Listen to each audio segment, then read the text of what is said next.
Waliniambia tu unaenda unaketi, utaitwa na mwanamume. Atakwambia kama anataka mlale ama ni short. Nilikuwa naoga, navaa tumini twangu, navaa ka tight ndani ndio nikienda nitoe tight. Usitoke yani kwa nyumba ukiwa uchi watoto waone. Navaa ka tight. Sasa zile niko ready tu kutoka. Kitu ya mwisho mimi ilikuwa kuomba. Nafunga mlango naomba. Napiga magoti, Mungu naenda kazi. Nionekanie nipate chakula ya watoto. Sionangi aibu tena kama mbeleni. Mimi mbeleni nilikuwa naenda tu nikaa nimeandikwa hapa mimi ni malaya.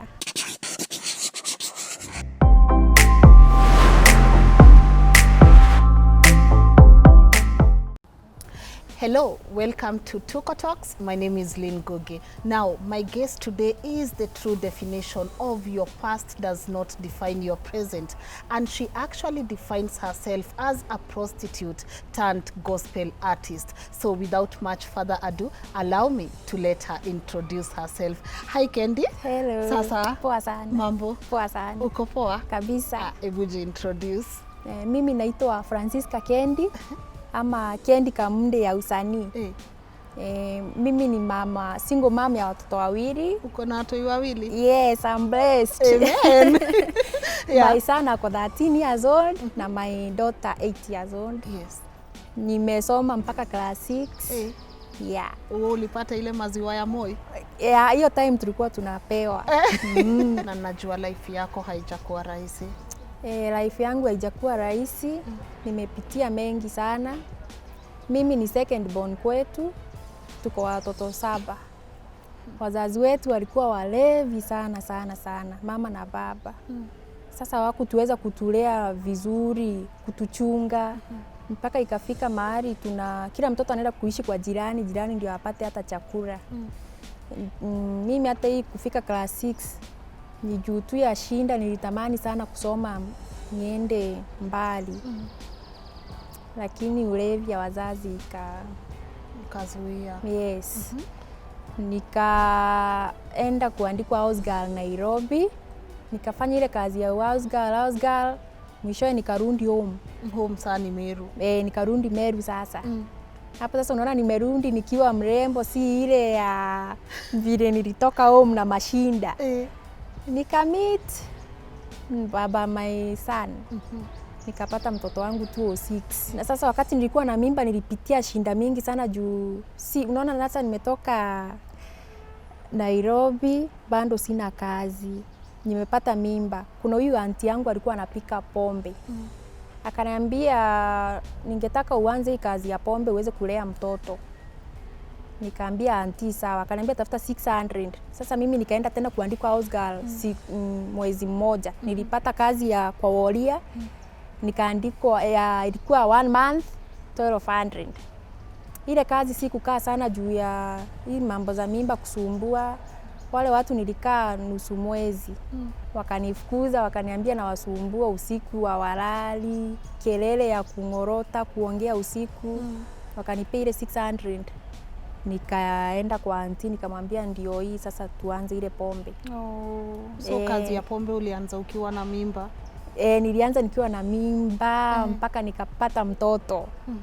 Sasa vile nilipata mtoto nikaona siwezani na ile pombe tena kupika, kupeleka. Nikarudi kwetu home na zile vitu za pombe. Wazazi ni wagani? Si ni wale walevi.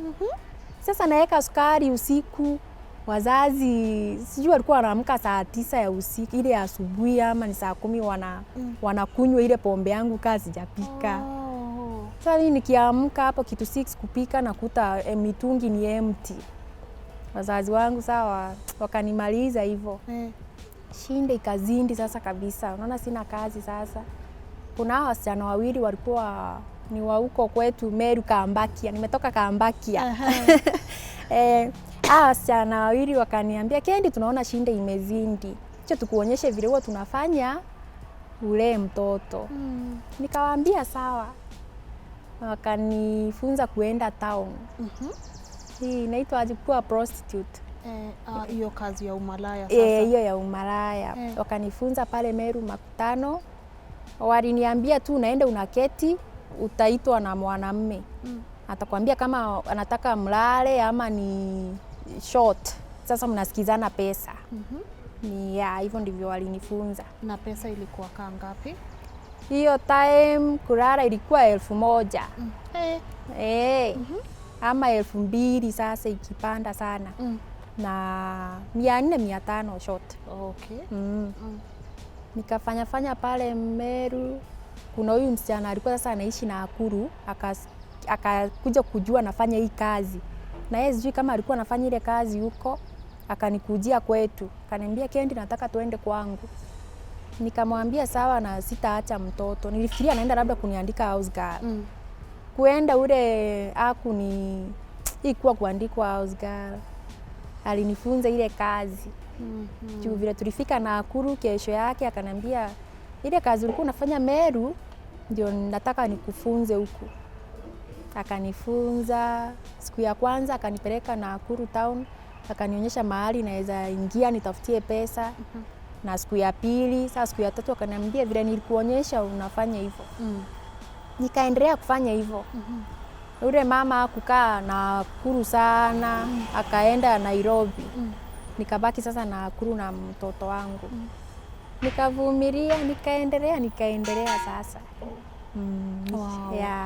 Na ulifanya hii kazi ama ulipokuwa unafanya hii kazi ndani ya roho nini kilikuwa kinaendelea kwa roho yako? Saa zingine nilikuwa najipea moyo juu niko na shinda, sitarudi kwetu, nilikuwa naifanya tu na roho moja. Lakini ndani nilikuwa naona aibu.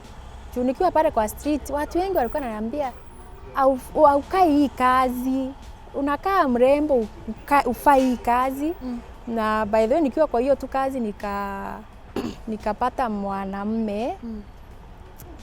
Akaniambia, huyu sasa alikuwa ananifuatilia sana, akaniambia sifai hiyo kazi, anataka tukae pamoja. Na mimi nikaona ukweli acha ni change life. Nikaamua tukae pamoja na mtoto wangu pia. Tulikaa na yeye miaka 2 haikuisha. Akaanza vita kunichapa, haniamini kabisa na mimi nilitoka pale kama nimeamua kukaa kwangu. Vita hata hapa unaona nimekatwa, ni yeye alinikata, alikuta nimeshuka trust kama utu. Akaniambia, umeshuka hivi ndio nani wakuone na nyoe hiyo nywele. Hiyo time nilikuwa na mimba ya my daughter. Juu nilikuja nikapata sasa my daughter. Nilikuwa na mimba ya miezi 2. Akachukua makasi aninyoe ile nywele. So unaona unashinda salon kushuka vitu kama hizi, mtu jioni akuja akunyoe na ni mtu wako. Unangoja hata akwambia uko smart. Haya anakuja kukunyoa. Tukangangana na makasi tukavunja. Akachukua kisu sasa ndio akate na kisu. Sasa ndio aliona amenikata. Aliona tu damu sasa inanimwagikia. Na mimi sikuvumilia hiyo vita yote. Ukatoka. Nikatoka, sasa watoto nikakuja nikapata my daughter, watoto wamekuwa 2. Nikarudi tu kwa ile kazi juu nilijua kwenye narudi, yani nilikuwa mwenyeji. Na sasa ushakuwa pro. Sasa nilijua tu nitarudi na niendelee. Nikarudi na nikaendelea. Nimefanya hiyo kazi 7-8 years. Na hiyo kazi bado hakuna mwanaume alikuchapa ama akakosa kukulipa? Saa ingine mlikuwa mnalipwa kila saa? Kukosa kulipwa unakuta saa zingine.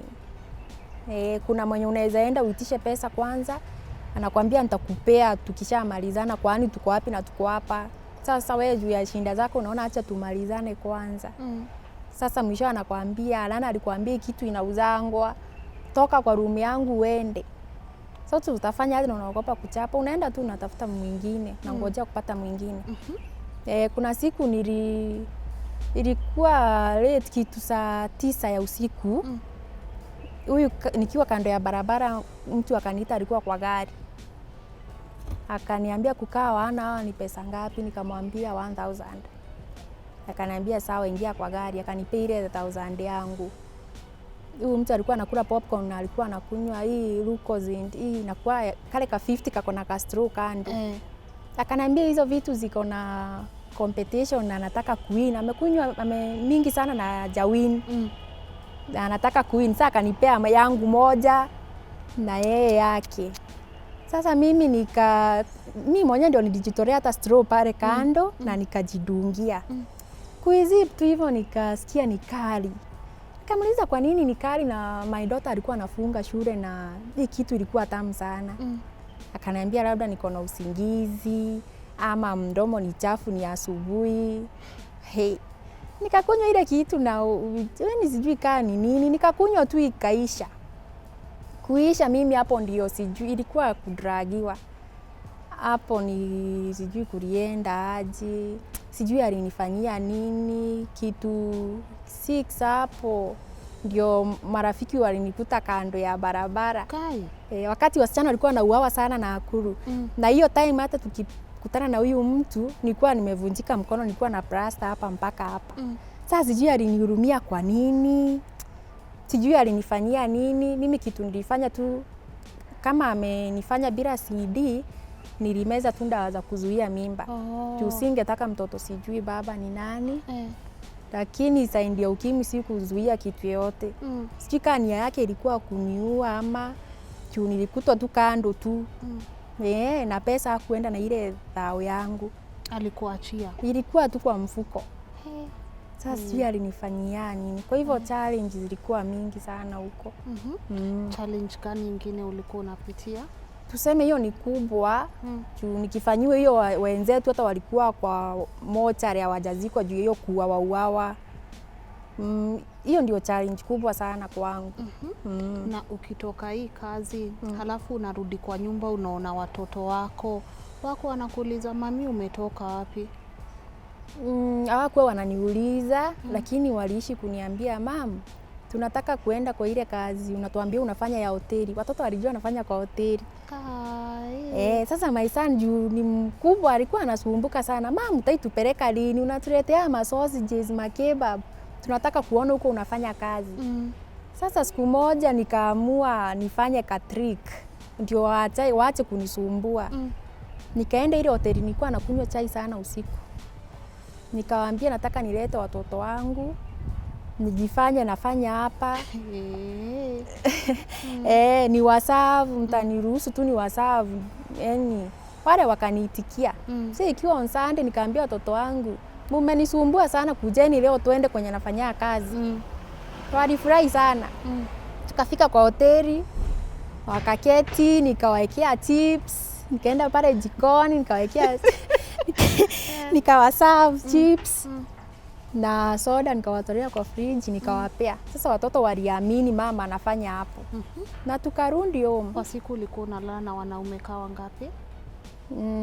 Inalingana umepata wangapi. 5, 6, 7 hivyo. In a day? Unaweza nipata mmoja. Unajua pale ni kama umepata shots ama umepata mmoja wa kulala. Sasa unaweza pata mmoja wa kulala, unaenda unalala mara moja. Hiyo siku sasa unaona umetumiwa na mmoja. Kuna siku sasa shots zitakuwa kuna pia unaweza pata shots alafu pata wa kulala. Huwezi pimanisha. Haya, halafu change ilitokea. Ulifika, ni wapi ulifika ukasema mi Kendi sitafanya hii kazi tena? Sasa mimi vile my friends walianza kukufa, niliogopa sana. Na ni ukimwi. Wenye mlikuwa mnapiga story na wao, wengine wameuawa, ikuuawa na wanaume. Nikaona hapana. Na nilijua niko na talent sasa ya kuimba, ilikuwa ndani yangu. Juu hata tungeshikwa na polisi, nilikuwa naenda cell, tuko cell mimi naimba. Sasa mabusu wengine wasichana anambia, "Wewe lala, tunataka kulala, nyamaza." Sasa unanyamaza juu nao ukiendelea utachapwa tu uko ndani. Kwa hivyo kuimba ilikuwa ndani yangu sana. Alafu ndio ukaanza muziki sasa? Muziki kuna siku nilikuwa kwa hiyo tu kazi. Sasa unajua mimi sikuwa nakaukiwa mimi. Sikuwa nakosa. Lakini kuna siku nilikosa moja. Na ilikuwa siku yangu, wanasema my turning point. Si ndio? Siku yako ya hiyo siku ikafika saa 9 sijapata hata bob, na niliingia kazi saa 3.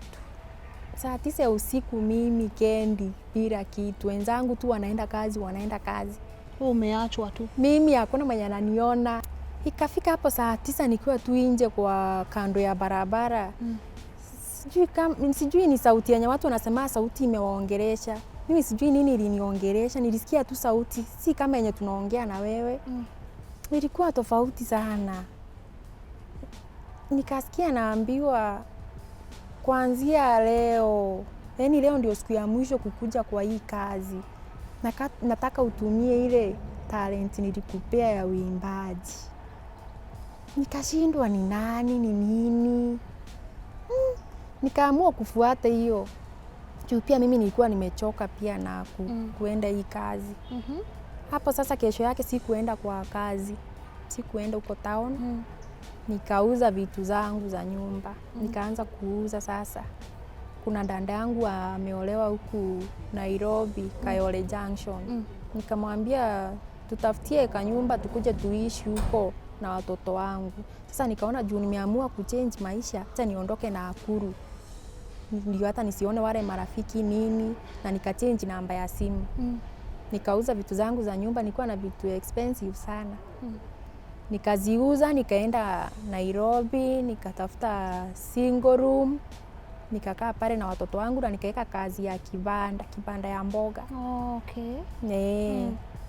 Hiyo kibanda yangu ya mboga ndio nikafanya na ikanitolea nyimbo zangu. Wow.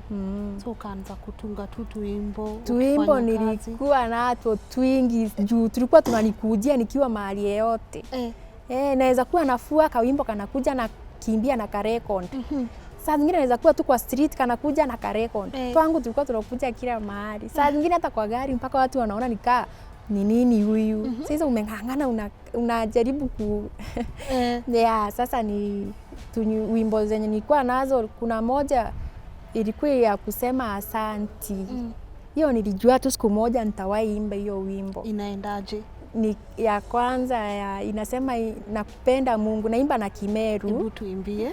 Morungu ndeja mbere ciaku na nkatho. Nkiugaga uri munene, nkiugaga urokumagua. Kinya nkiugaga utio kung'ananua na gwe. Tonto manto jaro mbithiritie ija manene. Manto jamega jamabangita korigaria. Niliamua ni kusifu Mungu, nikimwambia asante na nampenda. Wimbo unaitwa Inkwendete Mwathani, nakupenda Mungu. Juu kwenye amenitoa ni mbali. Aliniepusha, yani si kuuawa wenzangu, yani si vizuri vile tuliuawa wenzetu, lakini mimi sikupitia hiyo. Na ukimwi nayo sikupata mpaka saa hii, alinilinda. Ndio nikaamua wimbo wa kwanza ni mwambia asante na mpenda.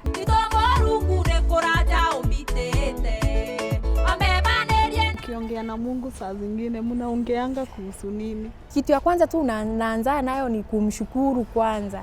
Na sijaimaliza kuomba bila kuambia Mungu, hata wewe unajua nakupenda. Hiyo ndio namaliza na hiyo kwa maombi yangu.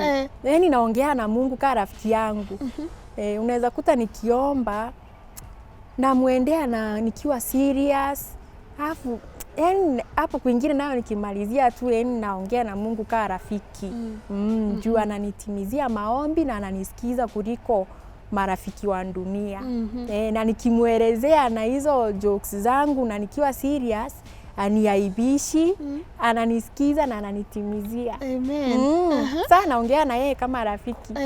Alafu saa life ikaanza kuchange. Nikatoa wimbo wa kwanza June. Life ya vile tulikuwa tunaishi, watoto wangu walisumbuka sana juu ile maisha ya mafridge, manyumba za myself, kukula vizuri ili change. Paka kasichana kananiuliza, mama mbona siku hizi hatukulangi sausage, yogurt? Nawaambia ni kazi iliharibika kwenye nilikuwa nafanya. Tuvumilieni tu saa hii tutarudi tu. Unaona tu watoto wanaumia tu saa zingine mpaka nawahurumia.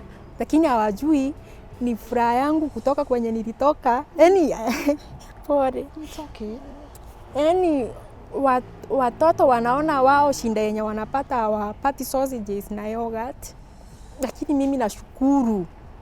Niko na heshima, niko na peace, situmiwi vibaya. Hivyo tu. Yani unafeel uko free. Lakini nawaambia kila kitu itakuwa poa.